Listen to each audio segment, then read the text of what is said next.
ಕೆಲ ಹೊತ್ತಿನಲ್ಲೇ ಸುರ್ಜೇವಾಲಾ ಅವರು ರಾಜ್ಯಕ್ಕೆ ಆಗಮಿಸಲಿದ್ದಾರೆ. ಮೊದಲ ಹಂತದಲ್ಲಿ 42 ಶಾಸಕರ ಜೊತೆ ನೇರವಾಗಿ ಮಾತನಾಡಲಿದ್ದಾರೆ.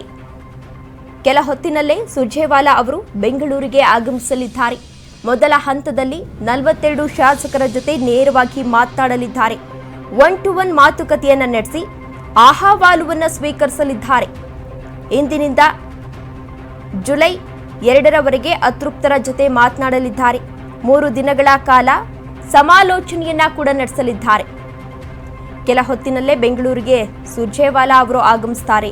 ಮೊದಲ ಹಂತದಲ್ಲಿ 42 ಶಾಸಕರ ಜೊತೆ ನೇರವಾಗಿ ಮಾತನಾಡ್ತಾರೆ. 1-to-1 ಮಾತುಕತೆಯನ್ನ ಕೂಡ ನಡೆಸುತ್ತಾರೆ. ಇಂದಿನಿಂದ ಜುಲೈ 2ರವರೆಗೆ ಅತೃಪ್ತರ ಜೊತೆ ಮಾತನಾಡ್ತಾರೆ. 3 ದಿನಗಳ ಕಾಲ ಸಮಾಲೋಚನೆಯನ್ನ ಕೂಡ ನಡೆಸಲಿದ್ದಾರೆ. ರಾಜ್ಯ ಕಾಂಗ್ರೆಸ್ನಲ್ಲಿ ಹೊತ್ತಿರುವ ಅಸಮಾಧಾನದ ಬೆಂಕಿಯನ್ನ ನಂದಿಸುವ ಕಾರ್ಯಕ್ಕಿಂದು ಚಾಲನೆಯನ್ನ ನೀಡಲಾಗುತ್ತಿದೆ.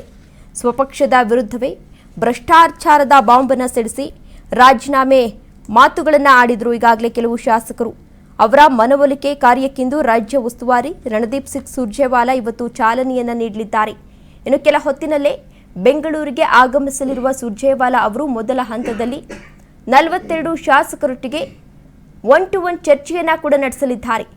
ಇಂದಿನಿಂದ ಜುಲೈ 2ರವರೆಗೆ 3 ದಿನಗಳ ಕಾಲ ಪಕ್ಷದ ಅತೃಪ್ತರೊಟ್ಟಿಗೆ ಸುರ್ಜೇವಾಲಾ ಅವರು ಸಮಾಲೋಚನೆಯನ್ನ ಕೂಡ ನಡೆಸಲಿದ್ದಾರೆ.